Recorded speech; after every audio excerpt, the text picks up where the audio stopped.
Hi, welcome to My Works and our lesson on the pink tower.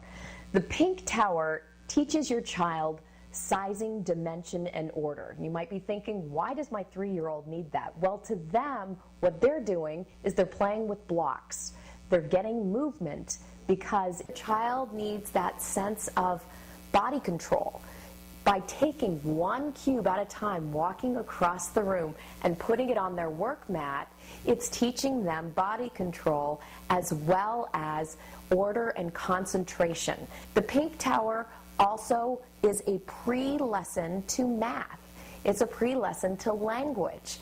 And it's completely almost unconscious to the 3-year-old. They don't realize, of course, that learning to order their environment and learning to put the pink tower in order is something that they're going to need later on in math. So we'll get our work mat out first, and then I'll show you a classic presentation on the pink tower.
Okay, the pink tower. I did it much quicker than you'll do it at home.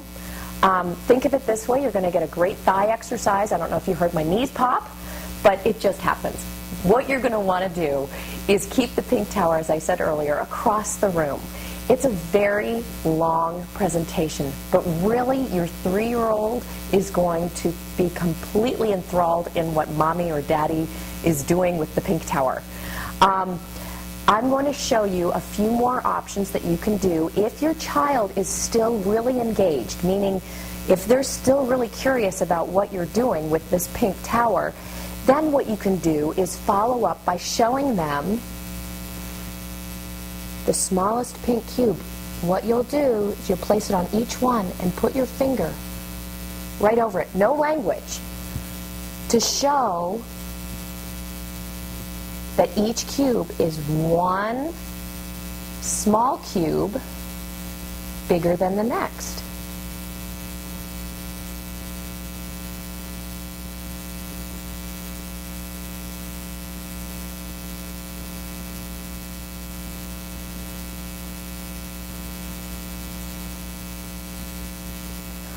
What's a lot of fun with that presentation is when we're in the classroom and you feel that nobody's paying attention to what you're doing, later on you'll see a child take out the pink tower and do that exact same thing. And it's a bit of a correction. This lesson is very self-correcting. So the first time you do this with your child, or the first time you watch your child do it, if the cubes are all out of order, let it be. Let it be. This is their exploring these materials. It's a self-correcting material, so eventually they're going to see the difference between the biggest and the smallest cubes, and they're going to order them perfectly. And when they do that the first time, you're going to see that look of accomplishment on their face. So now what we thought we would do for you is do a presentation with our friend Trevor. I want to show you a couple other ways, a little bit more advanced, a few more ways on how you can introduce language with this material. This is our friend Trevor, and we're going to have Trevor show you how we introduce language into the pink tower lesson. You ready, Trev? The first lesson in introducing language would be to do "This is small." This is big. Small, big. Can you show me the small cube? Very good. Can you show me the big cube? What is this? Small. What is this? Big. Very good. Okay, that was what we call in Montessori a 3-part lesson. And basically what it is you're labeling, you're telling them what it is. This is small, this is big. Then you're asking them to show you small, show you big. Then, if they can do that successfully, you say, what is this? Then you really know if they grasp the concept of small and big.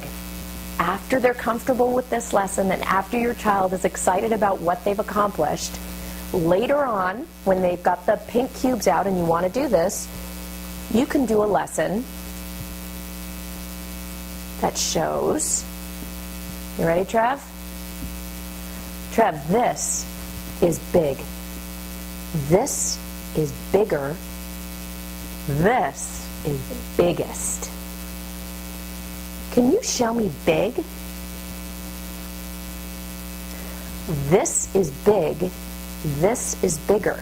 Can you show me big? Good.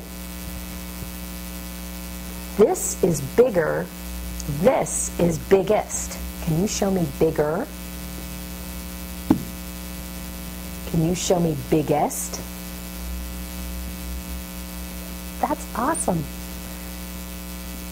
Big, bigger, biggest. What is this? Big. What is this? Bigger. What is this? Bigger. Way to go, buddy. The whole purpose of doing this 3-part lesson is you want to give them that sense of confidence. So as you saw, Trevor kind of mixed it up a little bit. And instead of saying, nope, just reiterate, oh, this is big, this is bigger. Because you don't want them to feel that they failed, because they haven't. It's a learning process. So all you have to redo is the language, and then they'll get it. If they seem like they're not getting the concept, that's okay. What you need to do is go right back to this is small and this is big. They know that. Leave them with that sense of confidence. Leave them with that sense of accomplishment and success. Enjoy the pink cubes. We thought we would show you some alternatives to the actual pink tower. While having the pink tower in your home is wonderful, and maybe one day you'll be able to get the pink tower, we wanted to show you some other ideas that you can use, probably with toys you already have. This is a toy that my baby niece has. She's figuring it out a little bit just by playing with these toys. It does give you an idea of sizing and dimension. It does have a self-correcting purpose. They'll understand that eventually that's not the order that it goes in. Also with these, we found these at a craft store. They're stacking boxes. And all of these boxes stack into each other. And it's a lot of fun. It's a self-discovery also. I mean, this has a different component completely.